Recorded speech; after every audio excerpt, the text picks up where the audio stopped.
रायगढ़ जिले में medical college स्थापन हो 76तम साधारणतः दिवस अवसर में माननीय स्वास्थ्य मंत्री डॉक्टर मुकेश महालिंग प्रकाश करछंती। रायगढ़ जिलार जिलास्तरीय 76तम साधारणतः दिवस रे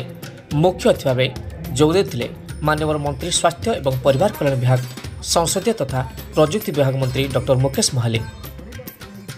जातीय पताका उत्तोलन करने सहित प्यारेड रे अभिवादन ग्रहण करते। अन्य मध्य रायगढ़ जिलापाल श्रीमती पारुल पटवारी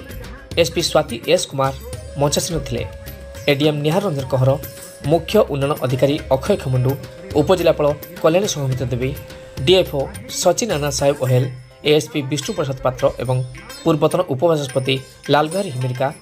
वकिल ब्रजसुंदर नायक शिव पट्टनायक कालीराम माझी एवं बहुत बुद्धिजीवी उपस्थित थे।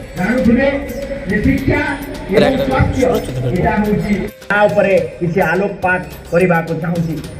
आम सरकार प्रतिश्रुतिबद्ध जे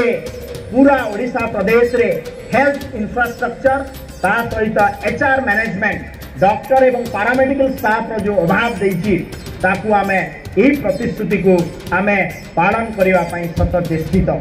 आमे आगामी दिन भितर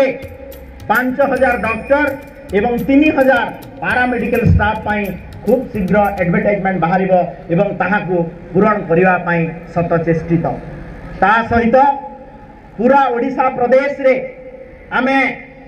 आयुष्मान भारत योजना और state run project Gopabandhu Arogya Yojana लागू करिवा पई आमे माननीय मुख्यमंत्री मोहन चरण माझी नेतृत्व रे आमे भारत सरकार नेशनल हेल्थ अथॉरिटी और ओडिशा सरकार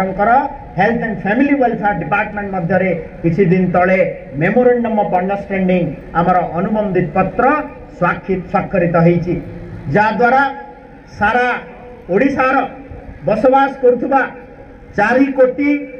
50 लाख लोकंक मध्यरु 3 कोटी 50 लाख लोक यही योजनार लाभ पाई पारिबे